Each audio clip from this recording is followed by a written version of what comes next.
office. What did you make of the CIA director a month ago? It was in Wired magazine.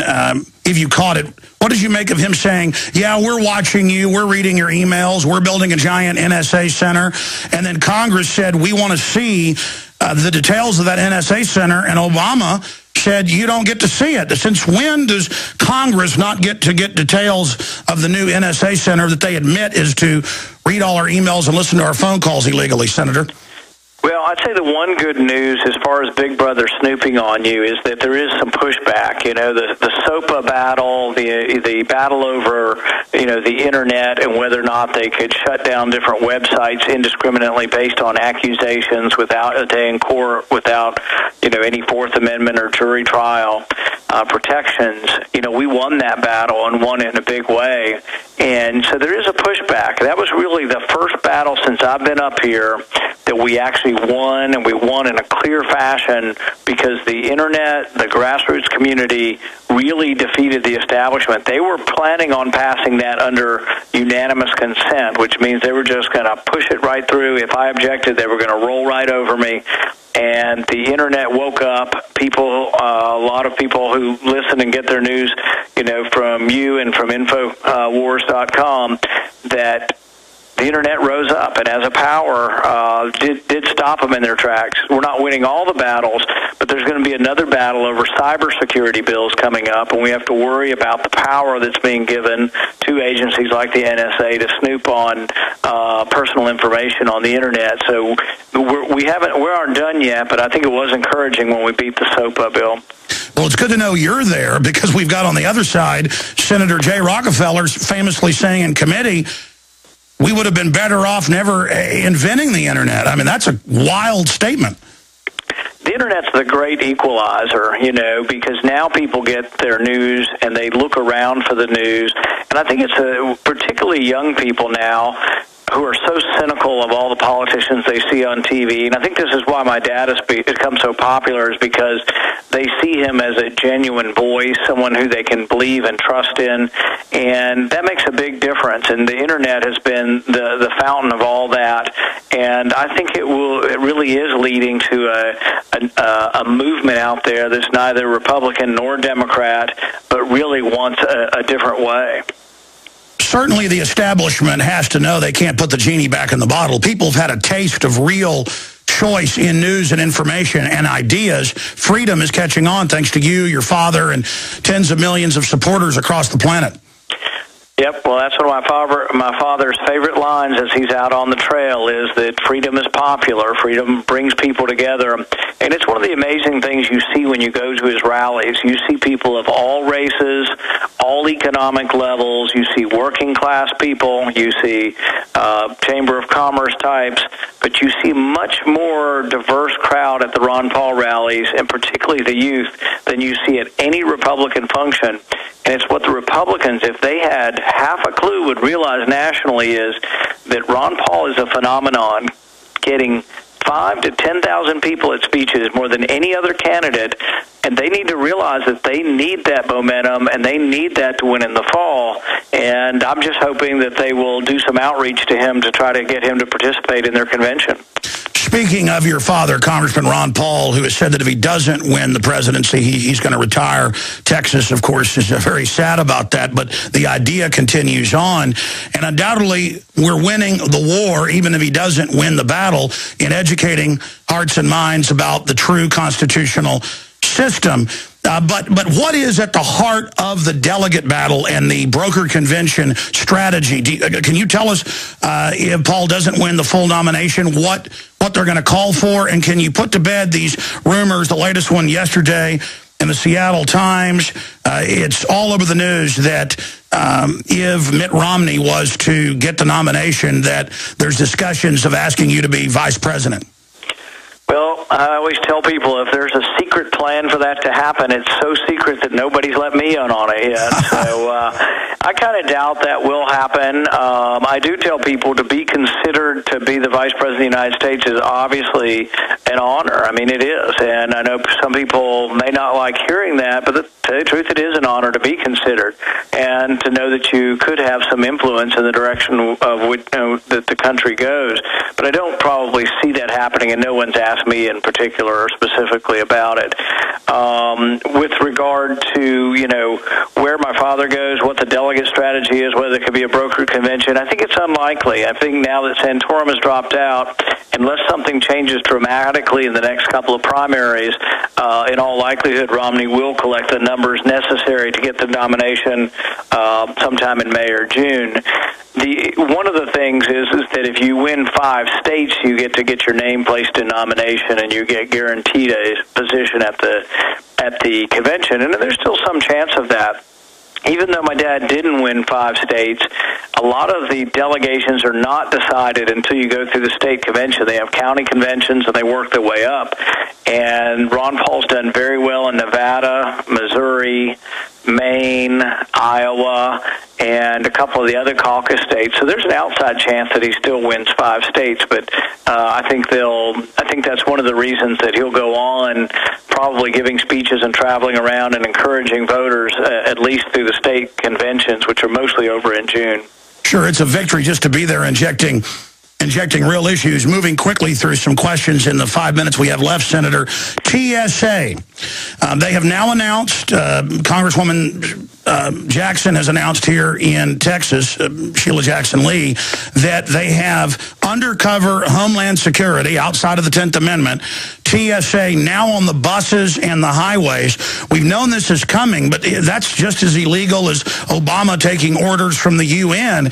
There's got to be some end to this craziness. Dave Mustaine was just here in town visiting me a few weeks ago, rock star from Megadeth, and he complained to me that his 14-year-old daughter got groped at the airport here in Austin. There's got to be some end to this. Can you call for hearings in the Senate? I mean, isn't it illegal from your constitutional research to have the TSA now on the streets of Texas? I can't call for hearings. The majority party completely controls hearings. ISA can get hearings in the House and has had some. The interesting thing is what happened to you guys in Texas? I thought you guys were going to stand up to the federal government and ban the TSA from doing that in Texas. The feds threatened a air blockade, military blockade, and the unanimous House then fell to their knees and said, here's our daughters and sons, start groping. Well, we're going to continue the fight up here, and really becomes more complicated because this ends up becoming not just about personal liberty. It becomes about union power and the fact that the Democrats are big on creating new government unions because they're new voting blocks and new blocks of money that they can get, forced union dues to support their campaigns. So really the TSA is one of the biggest government unions now, and so we've been fighting, to privatize security, many of us, and would like to do that. We will probably propose legislation coming up that will do that, as well as some that will be less dramatic but would actually forbid them from doing pat-downs. We think the idea of random pat-downs is ridiculous, insulting, and really making no one safe.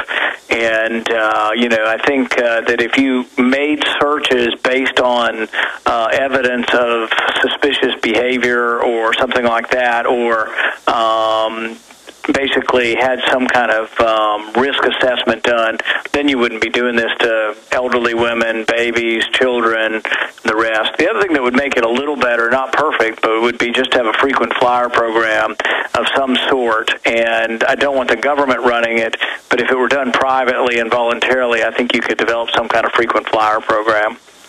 2 final questions, Senator Paul.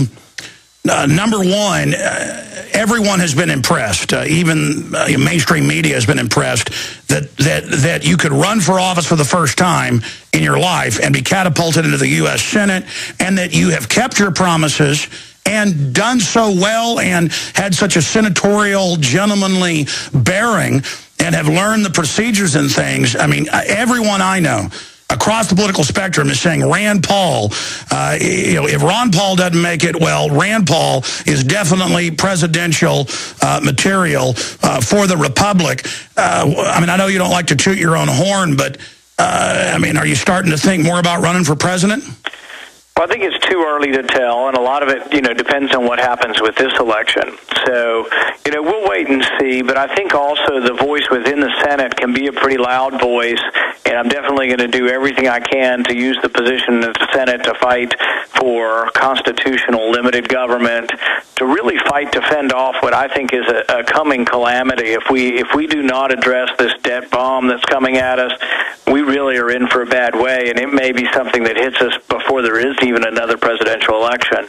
So we're fighting day in, day out to get people around here to wake up to the imminence of this problem. I've been telling people for a year there's a day of reckoning coming, and it's not something we're looking forward to. It's either something where we destroy our currency, and when you destroy a currency, it leads to chaos in the streets, and we don't want that to happen.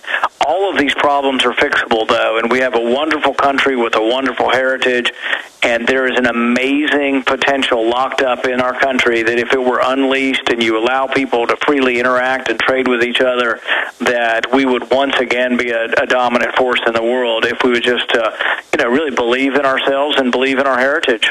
I agree with you. Speaking of our heritage not having high taxes, Warren Buffett, the biggest recipient of the banker bailouts domestically, that's McClatchy, Associated Press, it's a fact. He says raise taxes on millionaires or people making $150,000 individually or $250,000 in a couple. Well, he's the guy that wants that money out of the next bailout on record. I mean, this is asinine. Give us a brief comment on that, Senator, because I know you've got to go, and then what you're going to do on a balanced budget amendment. Well, I tell people I'm getting sick and tired of hearing about Buffett's secretary. I think she makes more money than I do, and I think her assets are probably greater than mine, and so I'm not, too concerned about Warren Buffett's secretary. But I think the argument that if two people paid the same percentage in taxes, if he pays 15%, his secretary pays 15%, let's say she makes $200,000 a year and he makes $20 million a year or $200 million, he pays 1,000-fold more in taxes than she does. So the thing is you can have progressive taxation with a flat tax code. So the idea that the rich are not paying their fair share in our country is a lie. It is absolutely untrue. We have the most progressive tax code maybe in the world. Our tax code is more progressive than Sweden's tax code. So they need to just tell the truth on it. But the bottom line is I want the private sector, the pie that is the private sector, to be bigger and the pie that is the government sector to be smaller. So I don't want anybody's taxes to go up. And if you're richer than me and you've got 3 cars and I've got a moped, I need to go out and work harder, and I don't need to take it from you. I need to encourage you to hire more people by allowing you to do better. And so I don't really look at people who are wealthy business owners and say, let me drag them down. I look at them and let's say, how can we get the government out of the way so this creative person, man or woman, can create more jobs? So I look at it the opposite way, and I think there's enough people left in America who like the idea of the American dream, who like the idea of success. And every generation there's somebody. I meet people every day whose parents just finished high school and weren't very successful who are now successful in this generation. It doesn't always happen, but that has been the beauty of America, is that mobility. And the interesting thing is 60% of the people born in the lowest rung, the bottom 20%, move up out of poverty. 60% of millionaires the following year don't make $1 million a year. So people move up and down this social ladder all of the time, and that freedom to go up and down the ladder is what America's about. Well, the crony monopolists, they know that when you raise taxes over time, it destroys the pie and impoverishes. They want the control, undoubtedly. It is so refreshing to talk to a senator who does not compromise and is just so real. Senator Rand Paul, thank you so much for the time today. Thank you, Alex. Amazing. There is our interview that we shot right before we went on the radio/TV here today. Very powerful and news-making interview. More coming up in the next hour, if your station carries that hour. And then I'll be back tonight 7 o'clock. InfoWars Nightly News, 15-day free trial. If you're not a PrisonPlanet.tv member, all of my films, the daytime radio/TV, the nightly news, it's all there. PrisonPlanet.tv. Great job to the crew. Thank you for listening to GCN. Visit GCNlive.com today. A little over a year ago, I began to do a lot of research into why, even though I had a pretty good-sized meal, that I was